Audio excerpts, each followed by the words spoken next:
ಎಲ್ಲರಿಗೂ ನಮಸ್ಕಾರ. ಈ ಒಂದು ವಿಡಿಯೋದಲ್ಲಿ ನಾವು ರಾಜ್ಯಶಾಸ್ತ್ರದ ಸ್ವರೂಪಗಳನ್ನು ಅಂದರೆ ದ ನೇಚರ್ ಆಫ್ ಪೊಲಿಟಿಕಲ್ ಸೈನ್ಸ್ಗಳ ಬಗ್ಗೆ ಅಧ್ಯಯನ ಮಾಡೋಣ. ವಿಶೇಷವಾಗಿ ರಾಜ್ಯಶಾಸ್ತ್ರದ ವಿದ್ಯಾರ್ಥಿಗಳು ಅಂದರೆ ಸಮಾಜ ವಿಜ್ಞಾನದಲ್ಲಿ ಬರುವಂತಹ ವಿಷಯಗಳನ್ನು ನಾವು 10 ಪಾಯಿಂಟ್ಸ್ಗಳಾಗಿ ಓದಬೇಕಾಗತ್ತೆ. ಸೊ ಆ 10 ಪಾಯಿಂಟ್ಸ್ಗಳನ್ನ ಕ್ರಮಬದ್ಧವಾಗಿ ಅರ್ಥ ಮಾಡಿಕೊಂಡು ಅದನ್ನು ನೆನಪಲ್ಲಿಟ್ಕೊಂಡು ಬರೀಬೇಕಾಗಿರೋದು ಮುಖ್ಯ ಆಗಿರುತ್ತೆ. ಸೊ ಹೀಗಿರುವಾಗ ಈ ಪ್ರಮುಖ 10 ಅಂಶಗಳನ್ನು ನಾವು ಒಂದು ಸೂತ್ರದ ಮೂಲಕ ಅರ್ಥ ಮಾಡಿಕೊಂಡು, ಅಂದರೆ ಇಲ್ಲಿ ನಾನು ಬರೆದಿರೋ ಹಾಗೆ ಅಂಬಕ್ರ ಆತುರ ಸಸಿ, ಅಂಬಕ್ರ ಆತುರ ಸಸಿ ಅಂತೇಳಿ ಇದು ನೀವು ನೆನಪಿಟ್ಕೊಂಡ್ರೆ ಇಲ್ಲಿ ನಿಮಗೆ 10 ಪಾಯಿಂಟ್ಸ್ ಸಿಗುತ್ತೆ. ನಿಮಗೆ ಅನಿಸ್ಬೋದು ಇಲ್ಲಿ 1 ಅಂ ಭ 2 ಕ್ರ 3 ಅ 4 ತು 5 ರ 6 ಮತ್ತು 7 8 9 ಇಲ್ಲಿ ಸಾ ಇದೆಯಲ್ಲ ಅದು ಕ್ಯೂಬ್ 3 ಸಾ ಇದೆ ಅಂತ ಅರ್ಥ. ಅಲ್ಲಿ ಸಿ ಅದನ್ನು ಸೇರಿದ್ರೆ ಇಲ್ಲಿ 3 4 ಇಲ್ಲಿದೆಯಲ್ಲ ಇದೇ 4 ಆಗೋಯ್ತು. 4 4 3 7 7 3 10. ಸೊ ಇದಿಷ್ಟು ಕೂಡ 10 ಪಾಯಿಂಟ್ಸ್ಗಳನ್ನು ನಾವು ಅಧ್ಯಯನ ಮಾಡ್ಬೋದಾಗಿದೆ. ವಿಶೇಷವಾಗಿ ಇದನ್ನು ವಿವರಣಾತ್ಮಕವಾಗಿ ತಿಳ್ಕೊಳ್ಬೇಕಾದ್ರೆ ಮೊದಲನೇದಾಗಿ ಅಂತರ್ಶಿಸ್ತಿನ ಅಧ್ಯಯನ. ಸೊ ನೀವು ಇಲ್ಲಿ ಗಮನಿಸ್ತಾ ಇರ್ಬೋದು ಅಂತರ್ಶಿಸ್ತಿನ ಅಧ್ಯಯನ. ಅಂತರ್ಶಿಸ್ತಿನ ಅಧ್ಯಯನ ಅಂತ ಹೇಳಿದ್ರೆ ಕೇವಲ ಪೊಲಿಟಿಕಲ್ ಸೈನ್ಸ್ ಮಾತ್ರ ಅಲ್ಲ, sociology, history, economics, geography, mental ability, so ಎಲ್ಲ ವಿಷಯಗಳನ್ನು ಕೂಡ ನಾವು ಅಧ್ಯಯನ ಮಾಡೋದನ್ನು. ಪೊಲಿಟಿಕಲ್ ಸೈನ್ಸ್ ಅಂದರೆ ಕೇವಲ ಪೊಲಿಟಿಕಲ್ ಸೈನ್ಸ್ಗೆ ಮಾತ್ರ ಸೀಮಿತ ಇರಲ್ಲ, ಹಿಸ್ಟ್ರಿ ಕೇವಲ ಹಿಸ್ಟ್ರಿಗೆ ಮಾತ್ರ ಸೀಮಿತ ಇರಲ್ಲ. ಸೊ ಬೇರೆ ಬೇರೆ ಚಾನಲ್ಗಳು, ಬೇರೆ ಬೇರೆ ವಿಷಯಗಳನ್ನ ನಾವು ತಗೊಳ್ಳೋದ್ರ ಮೂಲಕ ಇನ್ನೂ ನಮ್ಮ ಸಬ್ಜೆಕ್ಟ್ನ ಇನ್ನೂ ಹೆಚ್ಚು ಅರ್ಥಪೂರ್ಣವಾಗಿ ಸಂದರ್ಭಕ್ಕನುಗುಣವಾಗಿ ಅರ್ಥ ಮಾಡ್ಕೊಳ್ಳಬಹುದು ಅಂತ ಹೇಳಬೇಕಾಗತ್ತೆ. ಸೊ ಅಂತರ್ಶಿಸ್ತಿನ ಅಧ್ಯಯನ. ಎರಡನೇದು ಭವಿಷ್ಯ ನಿರ್ಧಾರ ಮಾಡೋಕ್ಕೆ ಸಹಾಯಕ ಆಗುತ್ತೆ.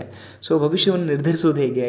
ಕೆಲವೊಂದಿಷ್ಟು ರಾಜಕೀಯ ವ್ಯವಸ್ಥೆಗಳು ಕೆಲವೊಂದು ದೇಶಗಳಲ್ಲಿ ಕೆಲವೊಮ್ಮೆ ಅದು ರಾಜಪ್ರಭುತ್ವ ಇದ್ದು ಈಗ ಅದು ಪ್ರಜಾಪ್ರಭುತ್ವವಾಗಿ ಬದಲಾಗಿರೋದಾಗಿರ್ಬೋದು. ಎಕ್ಸಾಂಪಲ್ ಇಂಡಿಯಾನೇ ಆಯಿತಾ. ಸೊ ಕೆಲವೊಂದು ಗಣತಂತ್ರ ಇದ್ದದ್ದು ಕೆಲವೊಮ್ಮೆ ಡಿಕ್ಟೇಟರ್ಶಿಪ್ ಆಗಿ ಬದಲಾಗಿರ್ಬೋದು, ಕೆಲವೊಂದು ಅಥಾರಿಟೇರಿಯನ್ಶಿಪ್ ಆಗಿರ್ಬೋದು, ಅಥವಾ ಇನ್ನು ಕೆಲವೊಂದು ಮೊನಾರ್ಕಿ ಸಿಸ್ಟಮ್ ಇರ್ಬೋದು. ಸೊ ಅಂದರೆ ಈ ಥರ ಬೇರೆ ಬೇರೆ ಬೇರೆ ಬೇರೆ ಸಿಸ್ಟಮ್ಗಳು ಬದಲಾಗ್ತಾ ಇರುತ್ತೆ, ಅದನ್ನು ಭವಿಷ್ಯವನ್ನು ಸೂಚಿಸ್ತಾರೆ.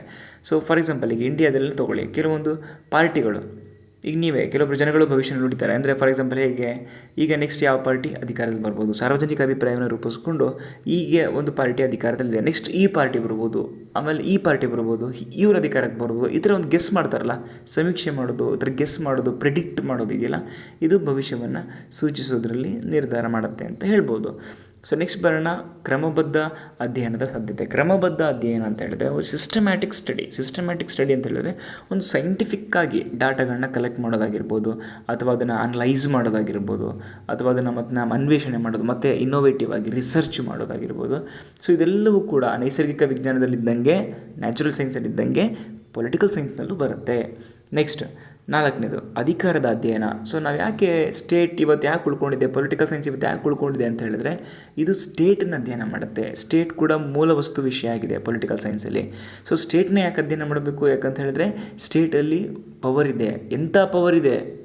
ಸುಪ್ರೀಂ ಪವರ್ ಇದೆ, ಸಾವರಿನ್ ಪವರ್ ಇದೆ.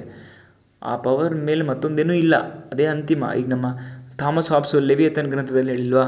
ಸೊ ಅದು ಫೈನಲ್, ಅದೇ ಮುಗಿದೋಯ್ತು. ಅಬ್ಸಲ್ಯೂಟ್ ಒಂದು ಪವರ್ ಇದೆ. ಎಲ್ಲಿದೆ? ನಮ್ಮ ಸಾವರಿನ್ ಪವರ್ ಎಲ್ಲಿದೆ ಅಂತ ಹೇಳಿದ್ರೆ ಅದು ಸ್ಟೇಟ್ನಲ್ಲಿದೆ. ಹಾಗಾಗಿ ಅದನ್ನು ಅಧ್ಯಯನ ಮಾಡ್ತೀವಿ. ಮತ್ತು ಅಧಿಕಾರ, ಅಲ್ಲೋದ್ರೆ ಅಧಿಕಾರ ಸಿಗುತ್ತೆ. MLA MP ಗಳ ಸುತ್ತಮುತ್ತ ನೀವು ನೋಡ್ತಿರ್ಬೋದು, ಯಾವಾಗಲೂ ಜನ ಮುತ್ಕೊಂಡಿರ್ತಾರೆ ಅವ್ರ ಹಿಂಬಾಲಕರು. ಯಾಕೆ? ಅಲ್ಲಿ ಅಧಿಕಾರ ಇದೆ. ಅಧಿಕಾರನೂ ಸಕ್ಕರೆ ಇದ್ದಂಗೆ ಸುತ್ತಮುತ್ತ ಇರುವೆಗಳು ಯಾವಾಗಲೂ ಮುತ್ಕೊಂಡಿರುತ್ತೆ. ಸೊ ಇದು ಅಧಿಕಾರದ ಅಧ್ಯಯನವನ್ನು ಮಾಡಬೇಕಾಗತ್ತೆ ಅಂತ ಹೇಳ್ಬೋದು. ನೆಕ್ಸ್ಟ್ ತುಲನಾತ್ಮಕ ರಾಜಕೀಯ ಅಂತ ಹೇಳಿದ್ರೆ ಒಂದು ಕಂಪ್ಯಾರಿಟಿವ್ ಅನಾಲಿಸಿಸ್ ಮಾಡೋದು. ಅಂದರೆ ಅದು ಮುಖ್ಯನಾ ಇದು ಮುಖ್ಯನಾ ಅಂದರೆ ಕಂಪೇರ್ ಮಾಡೋದು ಅದಕ್ಕೆ ಒಳ್ಳೆಯದಕ್ಕೆ. ಸೊ ಡೆಮೋಕ್ರಸಿ ಇದೆ, ಅಮೇರಿಕದಲ್ಲೂ ಡೆಮೋಕ್ರಸಿ ಇದೆ, ಇಂಡಿಯಾದಲ್ಲೂ ಡೆಮೋಕ್ರಸಿ ಇದೆ. ಸೊ ಯಾವ ಡೆಮೋಕ್ರಸಿಗೆ ಹೆಚ್ಚು ಮೌಲ್ಯ ಇದೆ? ಸೊ ಕಂಪೇರ್ ಮಾಡೋದು ಒಳ್ಳೆಯದಕ್ಕೆ, ಕೆಟ್ಟದಕ್ಕಲ್ಲ. ಸೊ ಕಂಪೇರ್ ಮಾಡೋದ್ರಿಂದ ನಾವು ಅಭಿವೃದ್ಧಿ ಆಗ್ಬೋದಾಗತ್ತೆ. ಸೊ ನೆಕ್ಸ್ಟ್ ಇವಿಷ್ಟು ಕೂಡ ನೋಡಿ, ಆಯಿತು, ಸೊ ಭಾ ಆಯಿತು, ಕ್ರ ಆಯಿತು, ಅ ಆಯಿತು, ತು ಆಯಿತು, ಇಲ್ಲಿವರೆಗೂ ಆಗಿದೆ. 5 ಪಾಯಿಂಟ್ ಆಗಿದೆ. ಸೊ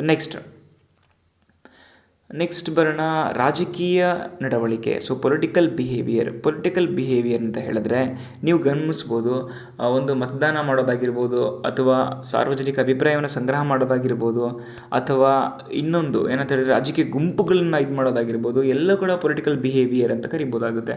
ಸೊ ನೆಕ್ಸ್ಟ್ ಸರ್ಕಾರ ಮತ್ತು ಸಂಸ್ಥೆಗಳು ಅಂತ ಹೇಳಿದ್ರೆ ಸರ್ಕಾರ ಅದಕ್ಕೂ ಮತ್ತು ರಾಜ್ಯಕ್ಕೂ ಇರೋ ವ್ಯತ್ಯಾಸ ಏನು, ಮತ್ತು ಸರ್ಕಾರದಲ್ಲಿ ಬರುವಂಥ 3 ಪ್ರಮುಖ ಅಂಗಗಳು ಶಾಸಕಾಂಗ, ಕಾರ್ಯಾಂಗ, ನ್ಯಾಯಾಂಗ, ಅವು ಕೆಲಸಗಳು ಏನು ಮಾಡುತ್ತೆ ಅನ್ನೋದ್ರ ಬಗ್ಗೆ ನಾವು ಅಧ್ಯಯನ ಮಾಡ್ತೀವಿ. ನೆಕ್ಸ್ಟ್ ಸಾರ್ವಜನಿಕ ನೀತಿ. ಸಾರ್ವಜನಿಕ ನೀತಿ ಅಂತ ಹೇಳಿದ್ರೆ ಇವಾಗಲೇ ಶಾಸಕಾಂಗದಲ್ಲಿ ರಚನೆ ಆಗಿರುವಂಥ ಶಾಸನಗಳನ್ನು ಅನುಷ್ಠಾನಕ್ಕೆ ತರುವಂಥಲ್ಲಿ ಏನೇನು ಪ್ರಭಾವ ಬೀರುತ್ತೆ ಅನ್ನೋದ್ರ ಬಗ್ಗೆ ಅಧ್ಯಯನ ಮಾಡ್ತೀವಿ. ನೆಕ್ಸ್ಟ್ ಸಾಮಾನ್ಯ ತತ್ವಗಳಿಗೆ ಆಸ್ಪದ. ಸಾಮಾನ್ಯ ತತ್ವಗಳು ಅಂತ ಹೇಳಿದ್ರೆ ಫಾರ್ ಎಕ್ಸಾಂಪಲ್ ಈಗ ನೋಡಿ, ಒಂದು ಗೌರ್ಮೆಂಟ್ ಎಂಪ್ಲಾಯ್ ಆದವನು ಪೊಲಿಟಿಕಲ್ ನ್ಯೂಟ್ರಾಲಿಟಿಯನ್ನು ಕಾಪಾಡ್ಕೋಬೇಕು ಅಂತ ಒಂದು ಕೆಲವೊಂದು ಯೂನಿವರ್ಸಲ್ ಟ್ರೂತ್ ಇದೆ. ಸೊ ಅಪ್ಲೈ ಆಗುತ್ತೆ. ಆ ಥರ ಅಪ್ಲೈ ಆಗುವಂಥ ಸಾಮಾನ್ಯ ತತ್ವಗಳು ಕೂಡ ಪೊಲಿಟಿಕಲ್ ಸೈನ್ಸ್ನಲ್ಲಿದೆ ಅಂತ ನಾವು ಅರ್ಥ ಮಾಡ್ಕೋಬೋದು. ಸೊ ಕೊನೆಯದಾಗಿ ಬರೋಣ ಸೀಮಿತ ಪ್ರಯೋಗಗಳಿಗೆ ಅವಕಾಶ. ಸೀಮಿತ ಪ್ರಯೋಗಗಳು ಅಂದರೆ ಫಾರ್ ಎಕ್ಸಾಂಪಲ್ ಈಗ ನಾವು ಪೊಲಿಟಿಕಲ್ ಫೆನಾಮಿನಾದಲ್ಲಿ ಸುಮಾರು ಪ್ರಯೋಗಗಳನ್ನ ಮಾಡಿದ್ದೀವಿ. ಯಾವ ಪ್ರಯೋಗಗಳ ಅಂತ ಹೇಳಿದ್ರೆ EVM ಮಷೀನು. ಮುಂಚೆ ಬ್ಯಾಲೆಟ್ ಪೇಪರ್ ಇತ್ತು, ಈಗ EVM ಮಷೀನ್ ಆಗಿದೆ. ಸೊ ಈ ಥರ ಕೆಲವೊಂದು ಪ್ರಯೋಗಗಳನ್ನ ನಾವು ಮಾಡ್ತಾ ಇರ್ತೀವಿ ಅವಾಗ ಕೆಲವೊಂದು ಎಲೆಕ್ಷನ್ಗಳಲ್ಲಾಗಿರ್ಬೋದು ಅಥವಾ ಕೆಲವೊಂದು ವಿಷಯಗಳಲ್ಲಾಗಿರ್ಬೋದು. ಫಾರ್ ಎಕ್ಸಾಂಪಲ್ ಈಗ ಒಂದು ಕಾಲದಲ್ಲಿ ಕಾಂಗ್ರೆಸ್ ಅಂದರೆ ಇಂಡಿಯಾ ಅಂದರೆ ಇಂದ್ರ ಅಂದಿತ್ತು, ಆಯಿತಾ. ಸೊ ಇವಾಗ BJP ಪಾರ್ಟಿ ಅವರಿಗೆ ಟಕ್ಕರ್ ಪ್ರತಿಸ್ಪರ್ಧಿಯಾಗಿ ಬಂದಿದೆ. ಸೊ ಈ ಥರ ಒಂದಿಷ್ಟು ರಾಜಕೀಯ ಪ್ರಯೋಗಗಳು ನಡೀತಾ ಇರುತ್ತವೆ ಎಲ್ಲಿ, ಒಂದು ರಾಜಕೀಯ ವಲಯದಲ್ಲಿ. ಇದಿಷ್ಟನ್ನು ಕೂಡ ನಾವು ರಾಜಕೀಯ ಒಂದು ಸ್ವಭಾವ ಅಥವಾ ಸ್ವರೂಪ ಅಂತ ನಾವು ಕರಿಬೋದಾಗಿದೆ. ಸೊ ಈ ಒಂದಿಷ್ಟು ನೀವು ಸೂತ್ರಗಳನ್ನು ನೆನಪಲ್ಲಿಟ್ಕೊಳ್ಳೋದ್ರ ಮೂಲಕ ಈಸಿಯಾಗಿ ಇದನ್ನು ಕಲಿಬೋದಾಗಿದೆ, ಅರ್ಥ ಮಾಡ್ಕೊಳ್ಬೋದಾಗಿದೆ. ಧನ್ಯವಾದಗಳು.